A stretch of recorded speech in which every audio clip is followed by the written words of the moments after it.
how did we begin? Where was the origin of civilization? Experts have offered many theories based on what they observe, but do we really know? For sometimes evidence turns up which completely contradicts all theories. In the frozen earth of Siberia, remains are found of lost animal species such as the giant mammoth, wiped out by a sudden global cataclysm.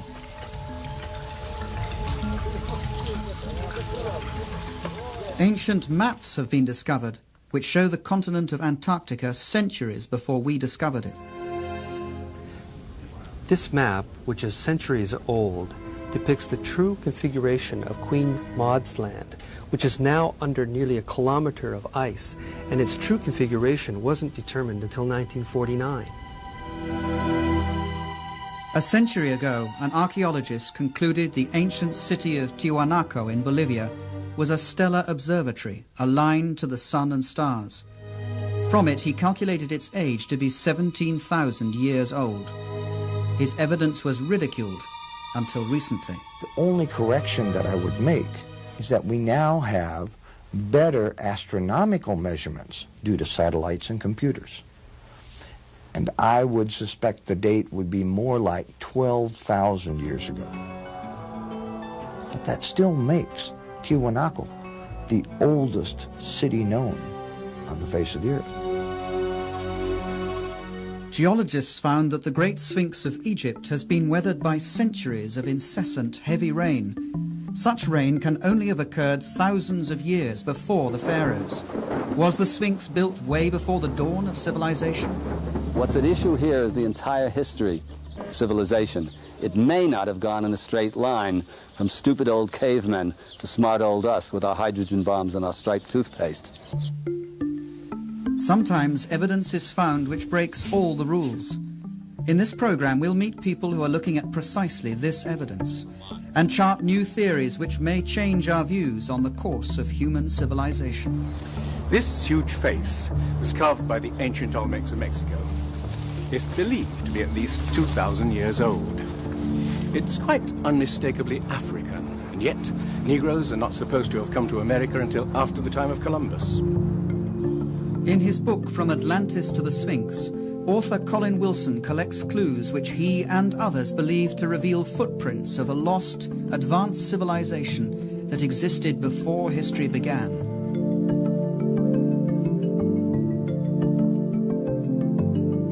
Greek philosopher Plato described precisely such a civilization, which, Egyptian priests told him, sailed the oceans thousands of years earlier until it was destroyed in a huge cataclysm. He called it Atlantis.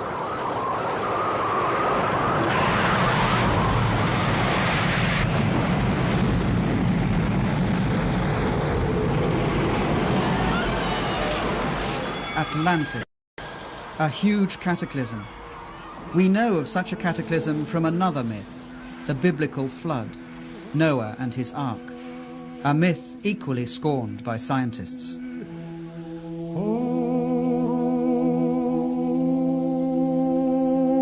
Yet, when they reject the biblical deluge and Noah's Ark as fable, scientists are ignoring the fact that across the entire world there are hundreds of flood myths, quite apart from the Mesopotamian and the Hebrew accounts, which tell the same story of a worldwide disaster which virtually wiped out mankind before the beginning of recorded history.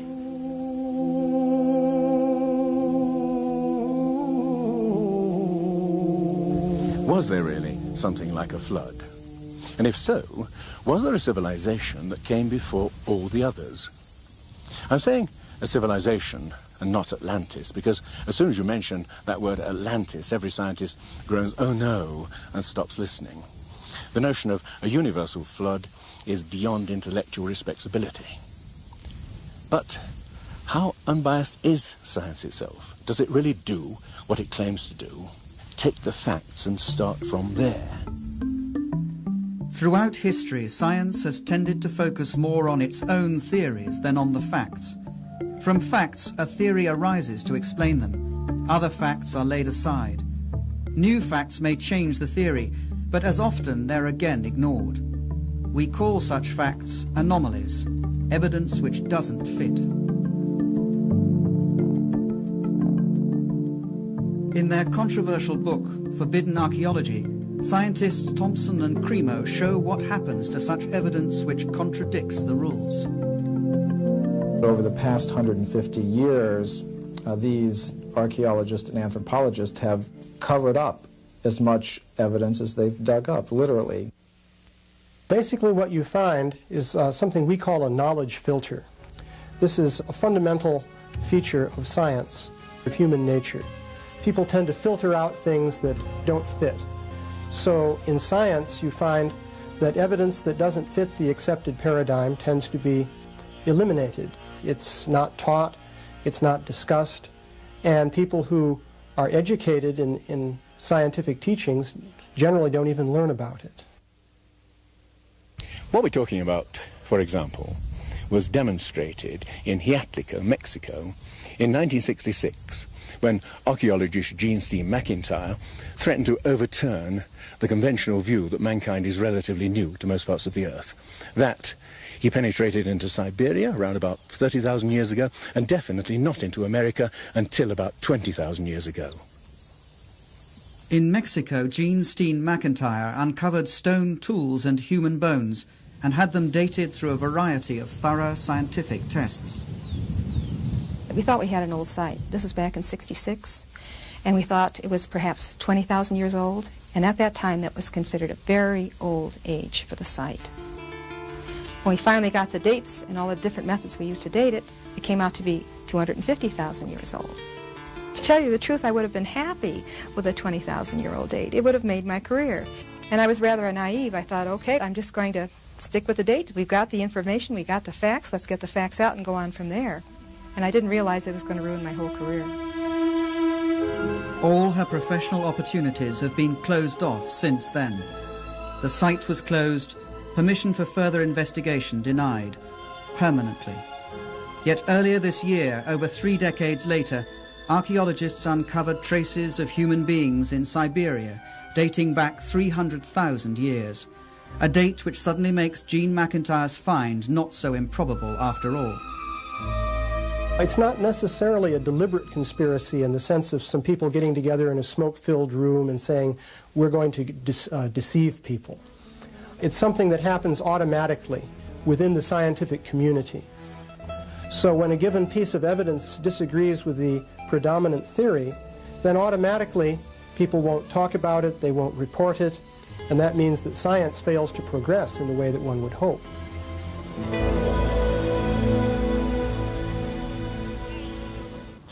Is science overlooking evidence of a past we have forgotten? Can the myths be true which tell us there was once a civilization on this planet which was lost thousands of years before recorded history began? A new brand of researchers is looking at precisely the anomalies science tends to discard. They ask questions which may change our views on the course of human history. The Inca fortress of Sacsayhuaman, of indeterminable age, and built by a people who had no hard metal tools or cement and knew neither pulley, wheel, nor crane.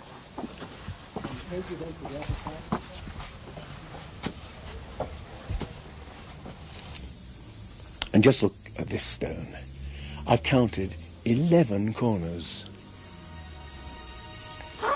This thing must weigh more than 200 family-sized cars, and it reveals the incredible craftsmanship of the people who built it. These things also reveal something else, an incredible ability to handle things of this size. How on earth did they get it up there? Bolivia, the ancient mysterious ruins of Tiwanaku, similar craftsmanship, advanced building capabilities which are unexplained.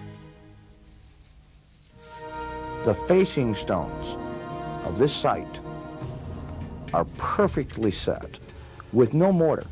We took a needle, and that needle we tried to insert at every point along the joint, and the needle couldn't be inserted.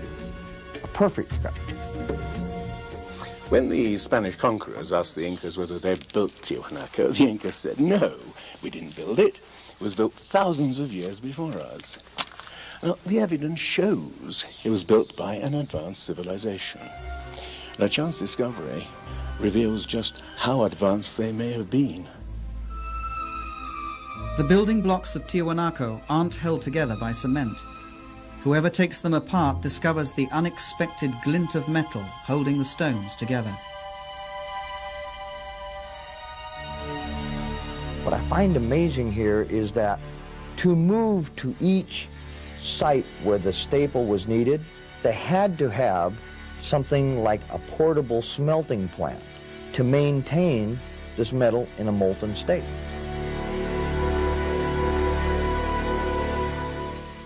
And here, a similar use of metal joints and stone finely jointed like this L shape here with the same ingenuity. Peru? No, we're a continent away, in Africa. Egypt, land of the pyramids.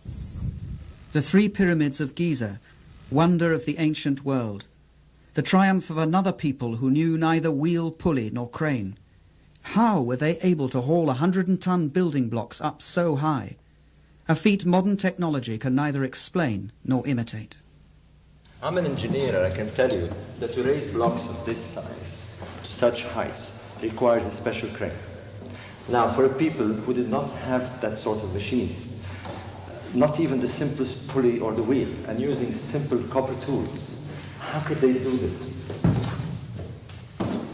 Beauval believes the Great Pyramid of Giza was much more than a tomb, and that it betrays an unexpectedly high level of technology. In their book, Keeper of Genesis, Robert Beauval and co-author Graham Hancock list many unexplained feats. Drilling expert Chris Dunn. This is an incredible piece of work and a mystery. How did they do it? The sarcophagus in the king's chamber. How did primitive builders make the inner contents match the contents of the stone sarcophagus itself, down to the cubic millimetre? A feat requiring a sophisticated knowledge of physics. A mystery just like the actual drilling itself. The typical way of doing it primitively would be with a bow saw, a bow drill, and they would advance the tool into the piece using sand or a diamond. And to me, that would just take too long, too many years to do this. Well, how do you think they did it? I think that they had to have used some power tool. Today, if we were to drill this, we would advance the drill into the granite at a rate of 2/10,000ths of an inch per revolution of the drill. They were advancing a lot faster than that. Faster? Researchers such as Chris Dunn wonder about the purpose of this strange instrument on a hidden frieze. But power drills? That seems a rash conclusion. Yet traces of high-speed drilling present unsolved mysteries. Now, just look at this. The incredible precision of workmanship, the total smoothness of these walls. In this tomb, which is intended for sacred bulls, and which testifies to the tremendous level of craftsmanship of these people. But of course, that could be explained in terms of 100 workmen polishing away for 10 years. But how about a real mystery? The mystery of the Egyptian vases. Not like this clay vase, which I've just bought, but vases of alabaster, basalt, even diorite, which is the hardest stone of all. Now, the mystery is this. It's easy enough to see how you could hollow it out by drilling straight down inside. But what about these pieces around the corners? Modern technology is unable to do it. And yet, the ancient Egyptians fashioned thousands of these things, some of them 2,000 years before civilization is supposed to have started here. How? The mystery is still unexplained. Unexplained. How could the builders align their gigantic pyramids to the cardinal directions so impeccably? Perfectly east-west and perfectly north-south, with a precision unmatched by modern builders. The Great Pyramid seems to be a mathematical model of the Northern Hemisphere and incorporates the transcendental value of pi, the ratio of a sphere's diameter to its circumference, the basis of higher mathematics.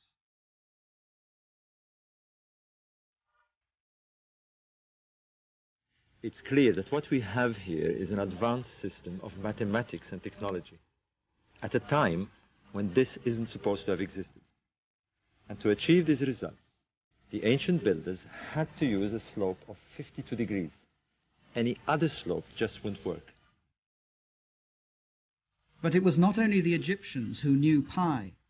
That transcendental value is also represented in the slope of this pyramid and the strange angle its builders gave them at Teotihuacan in Mexico, the city later generations of awed Indians would call the City of the Gods.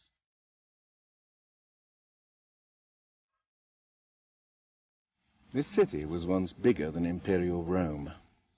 What you can see here are a series of basins that were once filled with water, whose smooth mirror-like surface reflected the heavens, and also whose ripples would serve as some kind of earthquake warning. These temples on the opposite side are believed to represent the heavenly bodies. This whole place seems to have a kind of obsession with astronomy and with eternity. On the equinoxes, on March the 21st and September the 21st, these pyramids cast a giant shadow straight along the axis, which made them the perfect clock for a people who were obsessed with the measurement of time and of precession.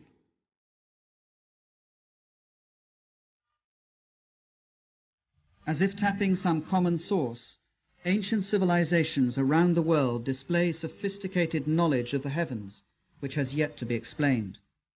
A fascination for the sun and stars and for precession, the slow, relentless movement of the earth, which make the constellations seem to travel through the night skies and epochs.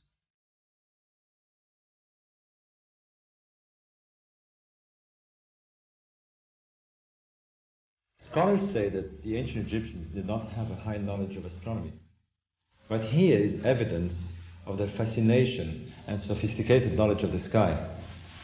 Look at the zodiac constellations: Leo, Taurus, Pisces, and here the constellation of Orion. Beauval believes astronomy is a key to the many mysteries of the pyramids of Giza. Ancient Egyptians saw the constellation of Orion as their god Osiris, lord of the dead, the night skies, and the afterlife. Beauval found the god in evidence all over the Giza pyramids. This is the real mystery. Small shafts leading upward, no more than ventilation shafts to Egyptologists, but astronomers thought differently. To ancient Egypt, this was Rostau, gateway to the netherworld, kingdom of the god Osiris, or Orion. To the ancient Egyptian, Orion was Osiris, the high god of resurrection. Now, this is a reconstruction of the sky in 2500 BC, and I was amazed to discover this. The shafts led up to Orion and the star Sirius, or Isis, consort of Osiris. In ancient texts, Beauval finds they must have served in a secret ceremony to make dead pharaohs resurrect as stars in the constellation of Orion. One of these texts says, "May you traverse the winding waterway, the Milky Way, and may you go to the place where Orion is." Beauval believes that Osiris had such crucial importance to the builders that they constructed the Giza pyramids precisely like the three stars in Orion's belt. Phenomenal as it sounds, that correlation was only the beginning. He found the ancients had given star names to two other contemporary pyramids nearby. He then looked at the wider plan and was staggered. The constellation of Orion, the god Osiris, lay in heaven as on earth. Mexico, where Teotihuacan presents another parallel. Legend calls this the City of the Gods and suggests that its purpose was to transform human beings into heavenly beings. As in Egypt, with the pyramids of Giza, the myths speak of its meaning as reincarnation in the stars. That's the secret of Teotihuacan.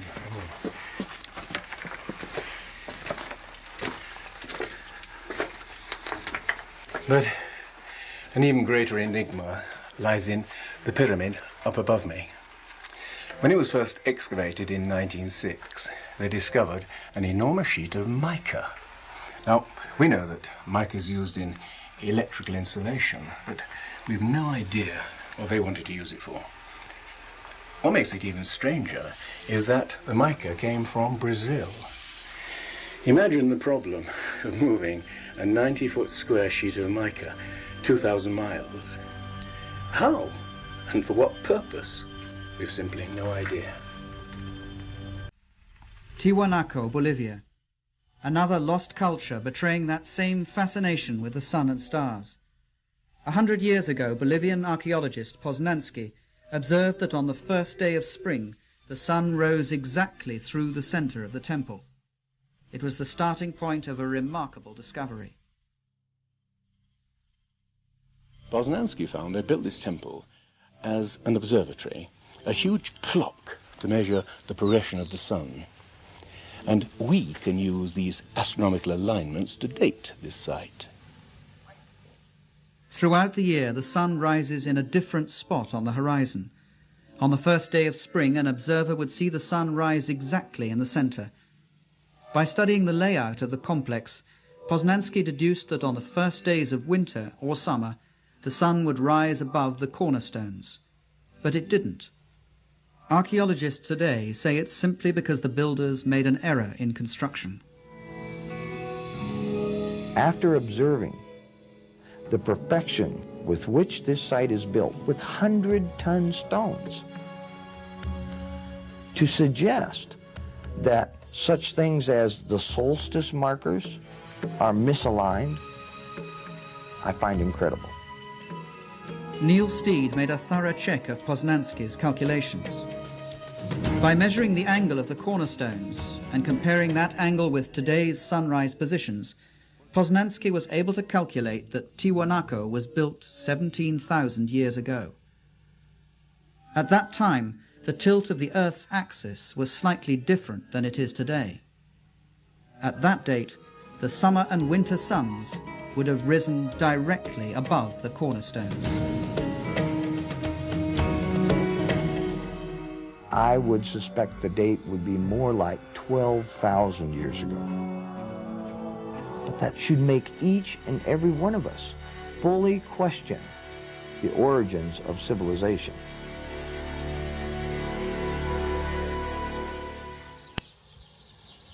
Did a civilization lost in time leave its fingerprints in various places in the world?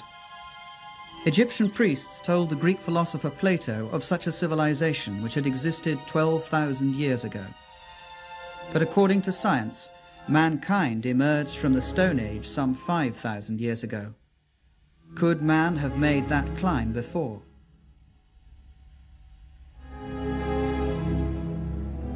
In Egypt, investigator John West found that the Sphinx of Giza wasn't weathered in the same way as its surroundings, eroded by sand and desert winds. Instead of horizontal weathering, the Sphinx shows rounded, undulating marks of erosion. You don't even have to be a geologist to look at it and see what must have been responsible for that kind of weathering. Only water pouring in sheets over the enclosure wall could have produced those rounded contours.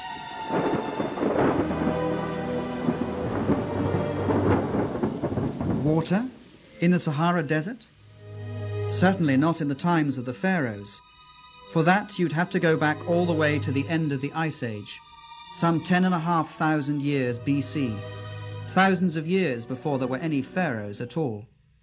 But how is it then that the Sphinx has a pharaoh's head? The head is disproportionately small. Seen especially from the air, you see that the body of the Sphinx is long and flattened out, and the head almost looks like a pinhead stuck on the top of it. This, to us, is an indication that the head has been recarved. In other words, at some point in its long history, the head was redone. John West believes the Sphinx was originally a huge lion, which an unknown group of sculptors carved out of rock before 10,500 BC. It became eroded when the end of the Ice Age upset the climate and caused rains to pour down for many centuries. Only thousands of years later would pharaohs carve its head into their own image. The Sphinx more than twice as old as was thought until now. The theory is ridiculed by Egyptologists, but geologists simply tell them the facts are there. Stranger still, according to Robert Bauval, astronomical evidence suggests that the pyramids of Giza all seem to point to that incredible old age. The layout of Giza matches uncannily with the position of Orion in the year 10,500 BC, a time when the Sphinx looked at Leo, its own image in the skies. When Orion started a slow ascent through the epochs, signaling a new era. The setting of Orion at that distant date even corresponds precisely with the three small pyramids behind the pyramids themselves. And there are many other bewildering facts astronomy provides.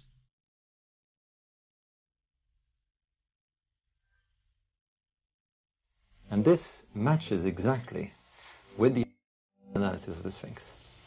So there are two hard sciences now indicating that the Sphinx could be going back to 10,500 BC.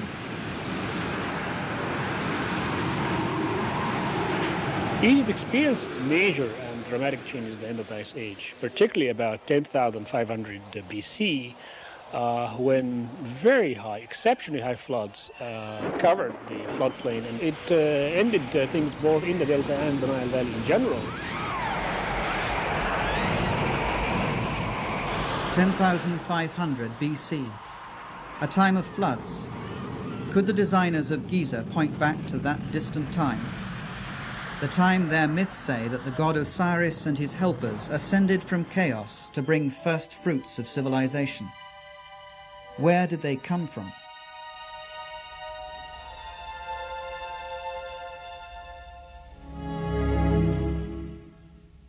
A god who was very similar was lord of ancient Tiwanaku in Bolivia. Here in this mysterious city of Tiwanaku, the god they worshipped, tall, bearded, described as white. Viracocha emerged in times of chaos and destruction from across the waters to bring some kind of renewal to the human race. The white god Viracocha. In Mexico, he's called Quetzalcoatl, who came with others to bring the first fruits of knowledge. His symbol is all over Teotihuacan. The feathered serpent, symbol of the enigmatic god Quetzalcoatl, who came from the east after times of tremendous cataclysm to bring civilization to this part of the world. Could gods like Osiris, Viracocha and Quetzalcoatl have been real people who came from afar? Survivors of a cataclysm that had destroyed their homes and civilization? Now, the question we're asking is this. Was there some remote civilization, as yet unidentified, that touched Egypt, Mexico, and South America, and left its imprint, however difficult to discern, in a body of knowledge? Now, taken in isolation, I agree. Each bit of evidence reveals little, but let's consider all these common elements together. Both sides had huge pyramids, precisely aligned to the cardinal points, incorporating sophisticated knowledge of mathematics. Both demonstrated an astounding knowledge of astronomy, expressed in the great sacred monuments they both erected. Although they knew neither pulley nor wheel, both could build using huge stones finely jointed, in a unique style of construction with L-shaped corners and metal clamps. And both cultures used the process of mummification to preserve and honor their dead. Here a new astounding clue was found when Dr. Balabanova of the German University of Ulm discovered to her surprise that many mummies from Egypt contained cocaine and nicotine, indigenous to South America. Ich habe eine Reihe von Briefen bekommen, die fast gefährliche Briefe waren, beleidigende Briefe, dass das alles eine Unfug ist, dass das Fantasie ist, dass das absolut unmöglich ist. Es ist nachgewiesen, dass diese Pflanze vor Kolumbus nirgendwo in der ganzen Welt außer Amerika vorhanden waren. But her research was repeated on hundreds of mummies and proved beyond refute. Did, in some distant past, seafarers indeed cross the seas and influence the cultures on both sides of the Atlantic? The thought is even suggested by what is not there: Mexico, the ancient culture of the Mayas. The Mayan priests had tables for predicting the eclipses of the sun and the moon, yet there was something very odd about the Mayans. They never even grasped the simple principle of the wheel. They were able to visualize eternity as no previous civilization could, thinking in terms of millions of years, and yet they never learned to weigh a sack of grain.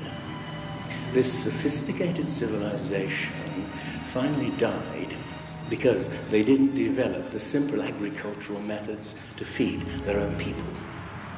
Now, what I'm suggesting is it possible that they simply inherited a specific part of their knowledge from some much earlier and wiser civilization? Contact. Sometimes the evidence is there for all to see. The ancient Olmecs in Mexico gave their rulers the face of an African. And how about this, carved by these same Olmecs? It's genetically impossible for Indians to have beards, and yet you have this face of a white Caucasian male carved perhaps 2,000 years before the Spaniards first came to the New World.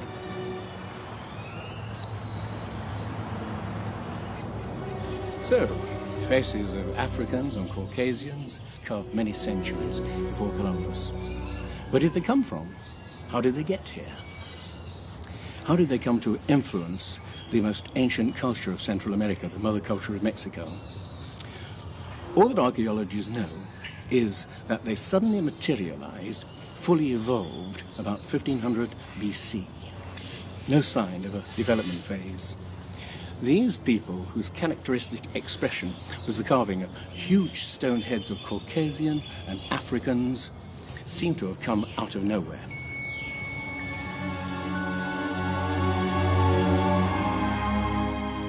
Oaxaca, the ancient citadel of Monte Alban. Here, further to the south in Mexico, is what seems to be the last record of these mysterious men. But these figures carved in stone seem to represent men who've been slain in battle, naked, forlorn, most of them castrated. This may be the point where these men disappear from history.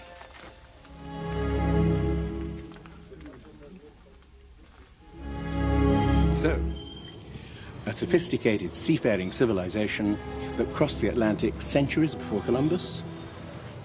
But there's another piece of evidence.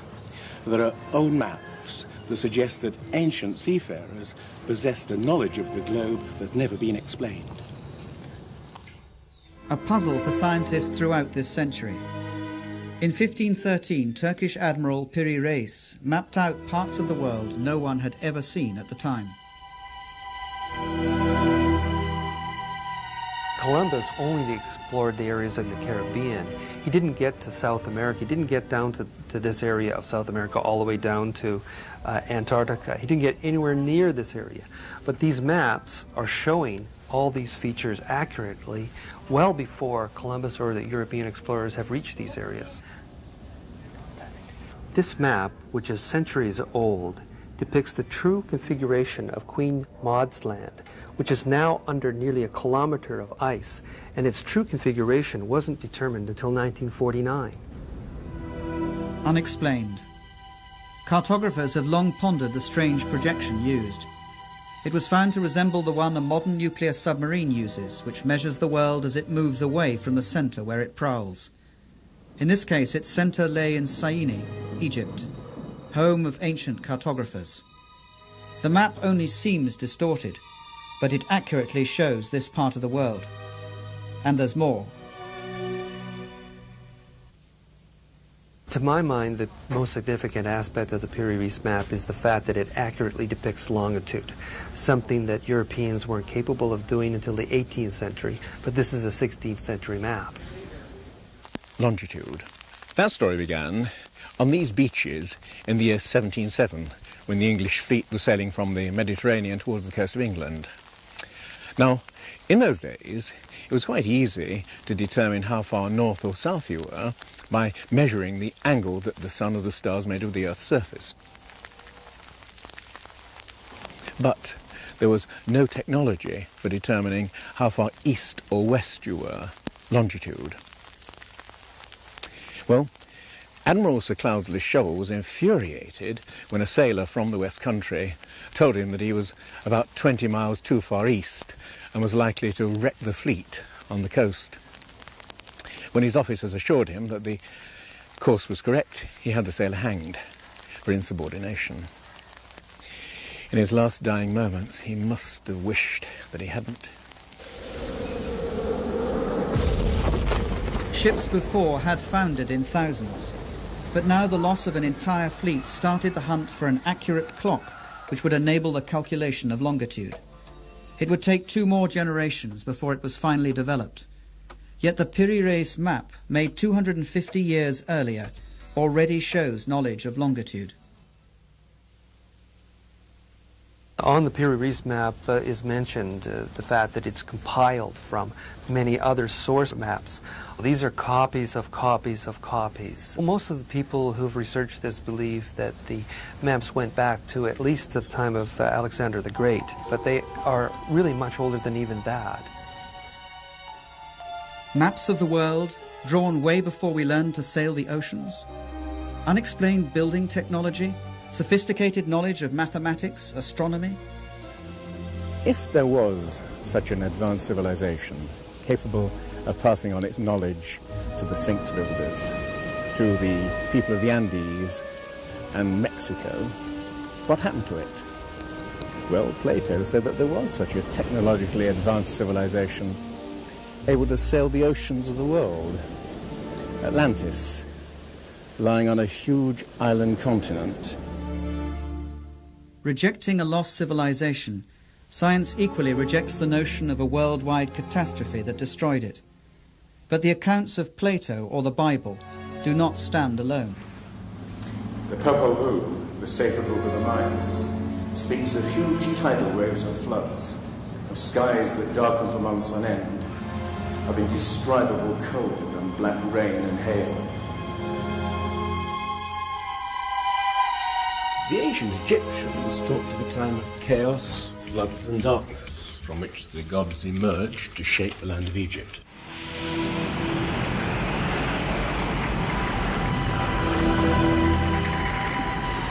The sun disk of the Aztec speaks of 4 cycles of destruction: by flood, by fire, by wind, and by blood and war, and foresees the end of the world by upheaval from the bowels of the earth.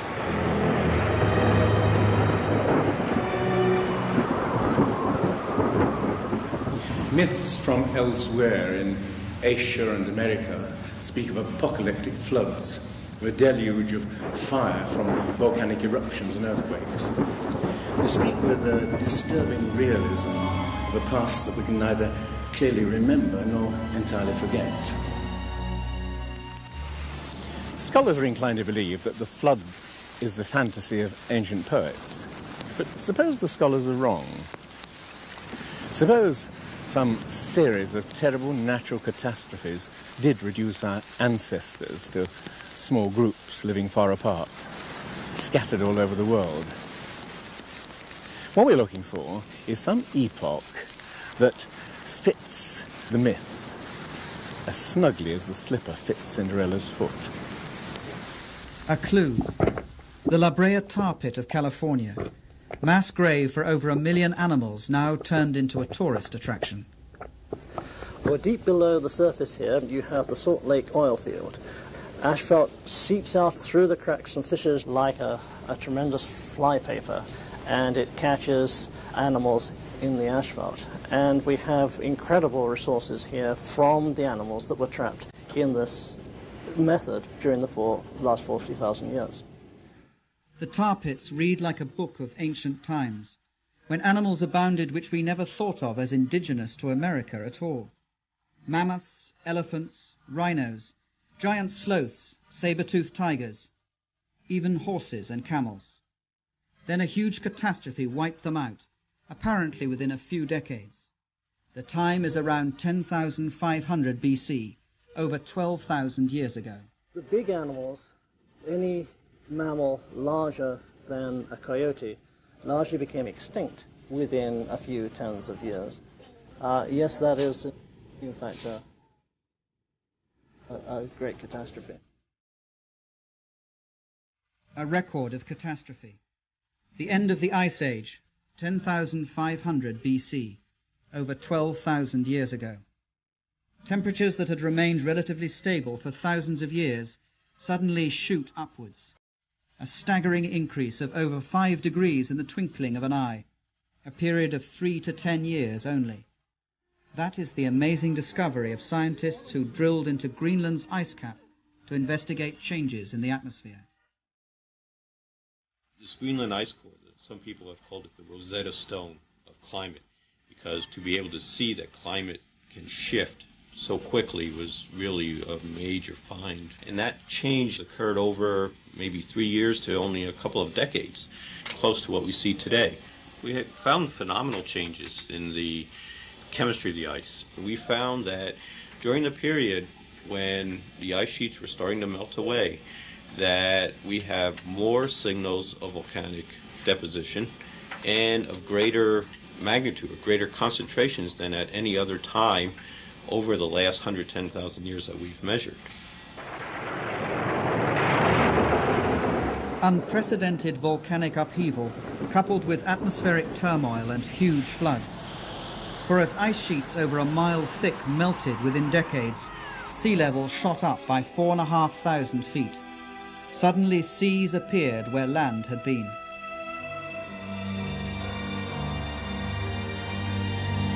You could walk from Great Britain to Scandinavia at a time when a climatic revolution shaped the North Sea. It was a time when great floods covered the plains of North America, so that the skeletons of whales are found in Michigan.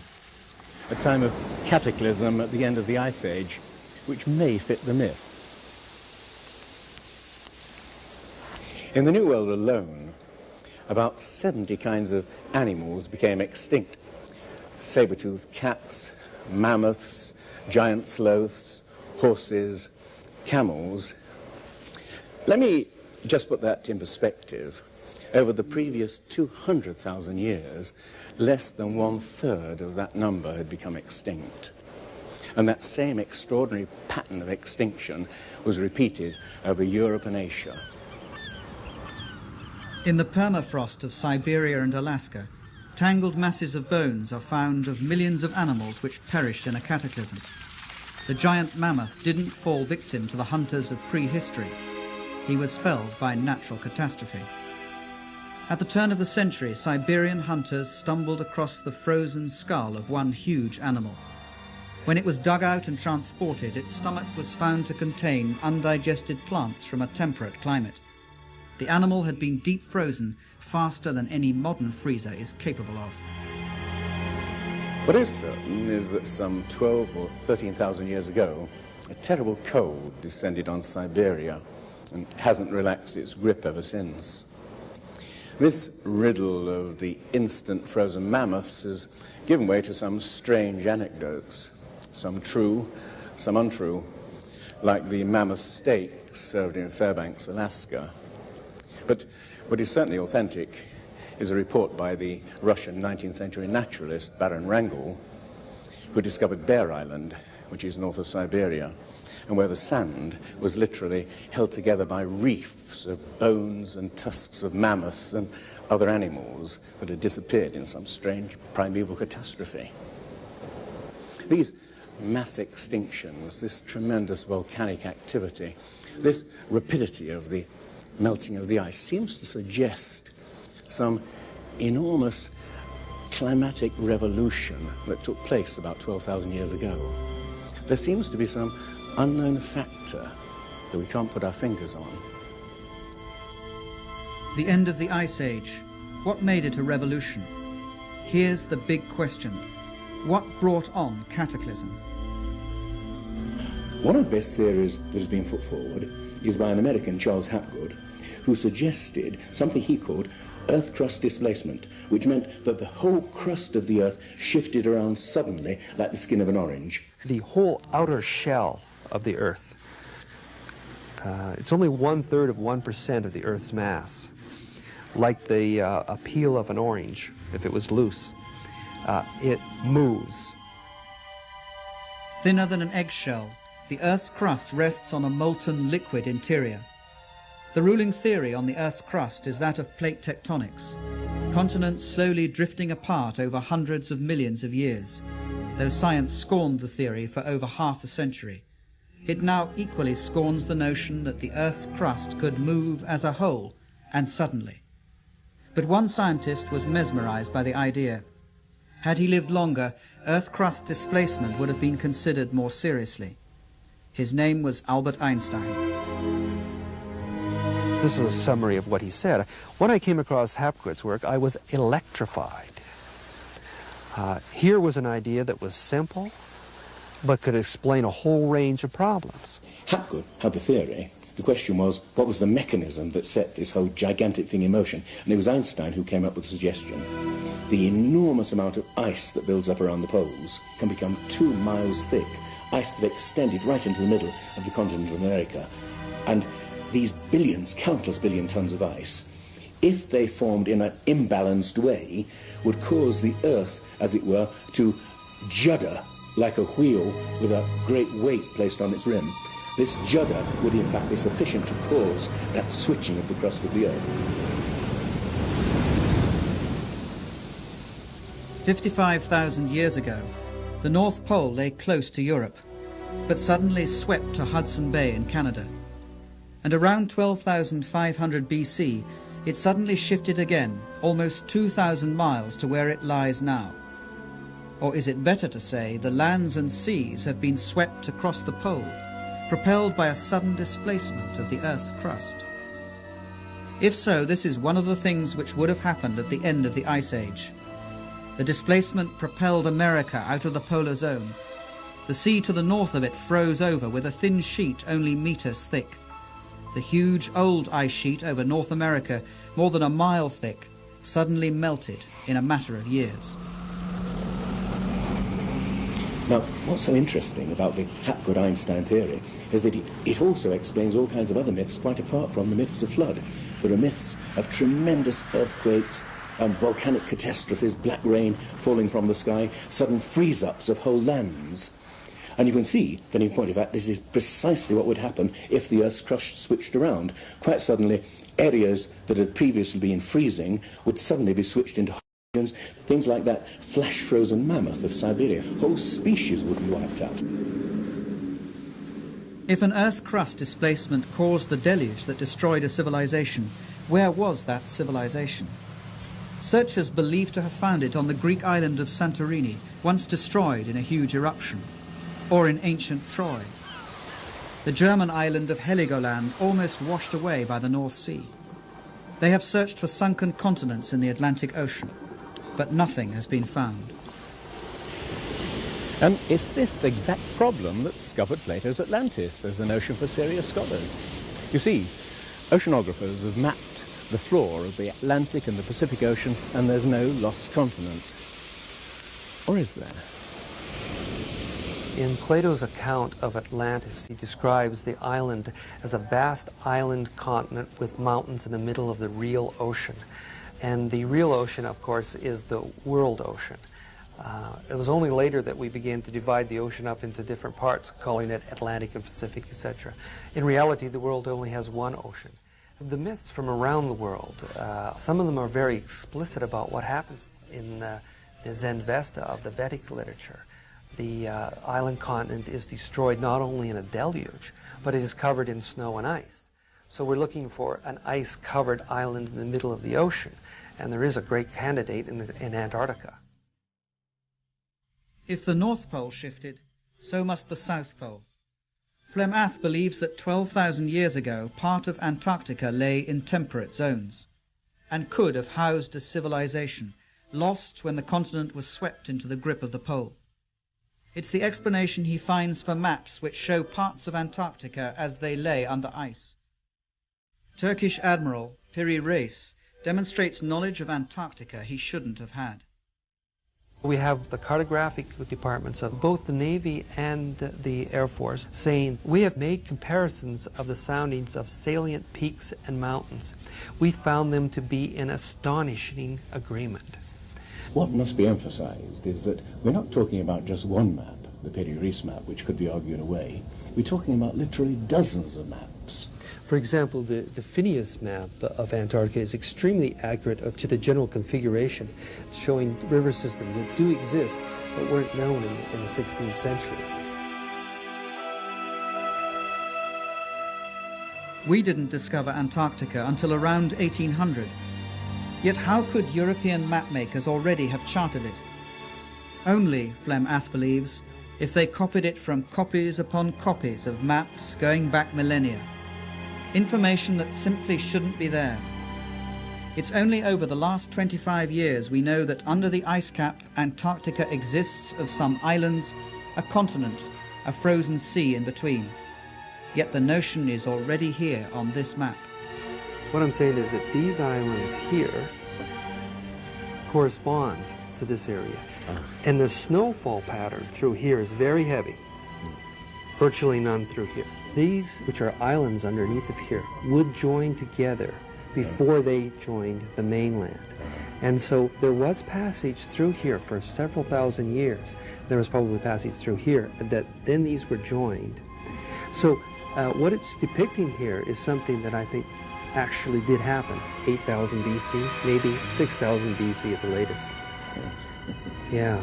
We have no way of knowing how that came about except by postulating the existence of a civilization that had some sort of navigational and topographical skills that were only reinvented in our own time. So, were the beginnings of human civilization more remote than we supposed? You may feel that many elements in this program amount to wild guesses which, taken in isolation, can all be argued away. What I'm suggesting is that if you put these pieces all together like the pieces of a jigsaw puzzle, you begin to see the emergence of a pattern, like a shape emerging from the mist. A civilization that vanished and was forgotten long before recorded history began.